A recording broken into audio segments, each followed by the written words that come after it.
Welcome to episode 62 of Instant Expertise Marketing. Thank you for listening in. Sherry and I are super excited to begin this mini series of podcast episodes covering how to create compelling offers at different stages of the customer journey. Naturally, we're starting at the top of we're starting at the very top of the funnel with the awareness stage. I'm Yvette Brown, co-founder of XPROMOS. I became an entrepreneur at 23 by starting my own promotions agency with my then 29-year-old business partner, Sherry Nomadi. So guess what? That makes me the older, wiser one, Sherry Nomadi. And as you know, Yvette and I approach business from very opposite ends of the spectrum, and yet we do always come to the same conclusions on how we will help our clients succeed. If you've been listening for a while, you know that we're really big believers in the power of the offers. We've seen it firsthand, their impact after personally developing and executing countless campaigns for over 33 years now for Fortune 500 companies and everyday name brands, and that is from B2C and B2B companies alike. Yep. And you already know that you need a lot of people at the top of the funnel to find and then convert just one buyer. Like to get one, you need a whole bunch of people to start out with. The key is to attract a group that looks most like the ones that are going to buy, and then you have to call and nurture them until they do. We know that offers, when developed strategically and applied smartly, they just work. And we are committed to sharing our knowledge with you so that you can level up your next marketing campaign without blowing your budget. So now we will talk specifically about what works at the top of the funnel in the awareness stage. Now, the awareness stage is when your brand is trying to get seen and noticed by some of your best prospects. And your potential buyer doesn't even know who you are yet. That's right. They know that you have a problem and may start looking for a solution. And that, guys, is where you come in. Yep. And your content strategy, no doubt, is already focused on answering the questions that these prospects have at this very early stage. Mm-hmm. They're not looking for a specific solution. They just know they want to fix this problem. Okay. They don't want to know right now about how you compare to your competitors. They definitely don't want a demo, and they do not want to talk to sales. They are, like you are at the department store, just browsing. That's such a great way to put it, Yvette. I'm just browsing. Okay, so the marketers, though, they often want to know firsthand what kind of content works best for TOFU or top of the funnel. You'll hear us interchange those terms throughout this podcast. The answer, to an extent, is all of it. Yeah. Why? Well, because the majority of the B2B buyers, according to a recent Demand Gen report, are now consuming 3 to 7 pieces of content before even thinking about reaching out to sales. And there's an additional 11% of those prospects that are consuming over 7 pieces of content before they will engage with sales. And all of that content consumption is yet another reminder that the customer journey is more like a playground than a pathway. Data shows that buyers want to research on their own, and you need to meet them where they are at. You can kind of think of your content and your offers as an ecosystem. To be successful, you need to diversify your content the same way that healthy biomes and stock portfolios use diversity to thrive. Mm-hmm. The strength of these systems lies in the number of different connected pieces. That's right. And like Yvette mentioned, it's not a pathway. It really is a playground. So that means that no 2 prospects will take the same journey to purchase. And creating content that answers questions and delivers helpful advice. Remember to close with an offer that will guide your prospects to the next step in the customer journey, which might be another piece of content or reaching out to sales. Exactly. And that's really the mantra we want you to remember is content and close with an offer. Okay, that helps them to that next step. Like Sherry said, there is no one right piece of content. But of course, some forms of content will resonate with more buyers than others. So we didn't want to leave you hanging with the, oh, there is no such thing as good content versus bad content. We wanted to share with you 4 solid forms of early stage content that you should be developing for your TOFU awareness efforts. So first, let's talk about infographics. They resonate with buyers for several reasons. The first is that they have proven to be highly shareable. Yeah. HubSpot says infographics are shared and liked on social media 3 times more than any other kind of content. And when you're focused on building awareness, that is a great thing. That's a really great thing. And the other reason that infographics work so well is that they deliver potent stats and quick hitting insights that make them memorable and easy to share, not just on social media, but also with the buying committee. Okay. And that is really important. Now, what we will tell you about infographics from our perspective is you can and should level them up in at least 2 key ways. First of all, figure out how to make them interactive. And even if that just means the little charts are spinny or whatever, make them more engaging. And secondly, make them more specific and relevant to your target audience. Consider versioning your infographics, for instance, for critical business verticals. And this will also serve you really well in your ABM efforts, for example. Absolutely. The next hot category of awareness content is blogs. Yes, blogs. Blogs. Just keep on blogging, guys. Multiple marketing studies support the belief that blogs can effectively help acquire new customers and drive revenue. Some 54% of demand gen report respondents reported consuming blog content before engaging with a vendor. And site visitors often enter via blog topics, which makes blog successful. It's a very successful distribution point for thought leadership. So think about that. Exactly. And our third category of successful content is podcasts. In one study, 76% of B2B buyers indicated that they had used or listened to podcasts to research and evaluate business purchases. Mm-hmm. And like blogs, podcasts are a great way to establish thought leadership and authority in a space. And next up is white papers. And they're very important in the content category at the top of the funnel. When you can offer a very compelling, stat-backed educational resource that your target audience really cares about and can use, it helps establish you as that great thought leader.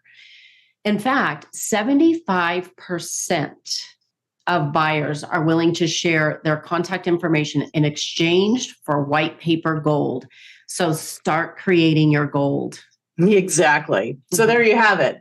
The most effective top of the funnel content forms, by no means an exhaustive list, are infographics, blogs, podcasts, and white papers. But they're not the only way to build TOFU engagement. One very under the radar and underutilized secret weapon in the arsenal of demand gen marketers is gamification. One of our favorites. That's right. And companies like ABM, HubSpot, Hootsuite, and Salesforce have all relied on sweepstakes in recent years to help actually drive leads.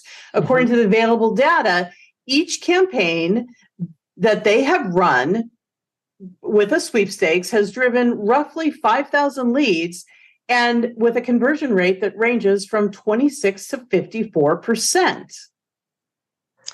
Of course, we love all things about sweepstakes games. So let's just talk about some of the reasons why we love it. Number one, well, they're flexible. They can work as a standalone campaign across social media, paid media. They can work as a bolt-on component to a top of the funnel content. They can work as a next step offer. Clients love that sweepstakes budgets are fixed. Absolutely. That is, the number of prizes stays consistent no matter how many entries, so you know what your exposure will be. Yep, there's no threats of over redemption. So now that's right. Naturally, there are some critical considerations that you have to look at to make a sweepstakes work, especially at the top of the funnel. First and foremost, the prizes. They must be specifically relevant to the target audience and ideally not relevant to anyone else. This is absolutely critical. HubSpot and Salesforce, as an example, each offered trips to their own conferences as prizes, as a grand prize in some of their sweepstakes. In that way, they knew going into it, they would only attract people that were interested at least in their industry. So that was like a place to start, kind of repelling everybody who wasn't interested in that space. Additionally, the entry requirements must be frictionless. So you have to create this positive customer experience and not ask for too much information, because if you do, you will see your engagement drop. Yeah, that's really important. And there are some sneaky ways that you can add in a question here or there and get some other useful information, but you really have to be err to the side of caution of not asking too much information. Mm-hmm. Now, the game must also be built and to support and align with your existing marketing initiatives. For instance, we recently ran a sweepstakes that ended, I don't know, like a week ago, that specifically enticed customers to visit a website. Like this was sort of a microsite of one of our clients. To make that happen, we chose compelling prizes that aligned with the benefit of the content at that target site. And we made it easy for customers to participate. So to back that up, we created an email campaign that talked about why the customer would want to go to the site to begin with, and we tied the rewards specifically to those benefits. Okay. How did it do? Well, we doubled the average open rate and doubled the click-through rate, and we exceeded their target website visitors by 115%. So we think that's a win. Absolutely. And when you built these strategically, the sweepstakes and games can engage and capture interest from prospects unlike any other kind of offer. Yeah. And most importantly, please keep this in mind. You need a follow-up nurture campaign in place. Once you've acquired their name and an email address, you can now start separating prospects from uninterested parties through email sequences and send your messages accordingly. Yeah. And, Sherry, that's such an important point about the follow-up, because we see this not just in sweepstakes that we run online, but the same thing when your sales team gathers leads from a trade show or some, sponsorship event or whatever it is. You have to have something in place. So as soon as those leads become available, no matter what quality you think they are, you can drop them into a nurture funnel and start separating right away the good from the bad, because anybody that is good, they're going to move along quickly. And the more time that you waste not talking to them is an opportunity that you might lose a hot lead. So really important to do that. But anyway, online gamification, kind of as I think alluded to, is far from the only way to drive awareness at the top of the funnel. We've actually created several gamification executions for trade shows, including a tweet and win vending machine that drove awareness of a new mobile product. To win the prize, you actually had to tweet about the product from the show floor near the vending machine, and magically a prize would be dropped right there in the vending machine. Mhm. This generated a ton of attention both at the show and on social media. This was a way to create buzz around something just because it was interesting and engaging and different, and it reinforced the value that we were trying to promote. Yvette, I know you loved that program. And I love that program so much. I know, I did too. It was really cool. But we would also be remiss if we didn't mention a sponsorship as an awareness building strategy, since we did touch on that briefly. And of course, if you negotiate it right, a sponsorship can actually deliver value at every single step of the customer journey. It should. Mm-hmm. Absolutely. Yet the top of the funnel awareness is what most sponsors are known for. And the key is to ensure that your target audience is a fan of what you are sponsoring. Yes. Otherwise, you're not going to get your right prospects, right? So a really great example of this is years ago, we used soccer as a sponsorship for Makita Power Tools to capture the attention of the Hispanic contractors. And this set the brand apart from all the competitors for so many reasons. We nailed it to what their love interest is, which is soccer, and nobody else was doing it. And they sat up and they took note, and guess what? Makita is still doing it, and it's about 20 years later. That's something that's working. That's absolutely true, Sherry. And my favorite story about how awareness drove Makita sales was when we learned from the regional sales team that they actually Makita at the time was sponsoring the Mexican national team, and they drove sales of the Makita circular saws in one retail location just by putting sponsorship stickers on the outside of the boxes. I mean, like they literally, the only thing we had for the sponsorship at the time, it was just starting, was the lockup logos, and that was it.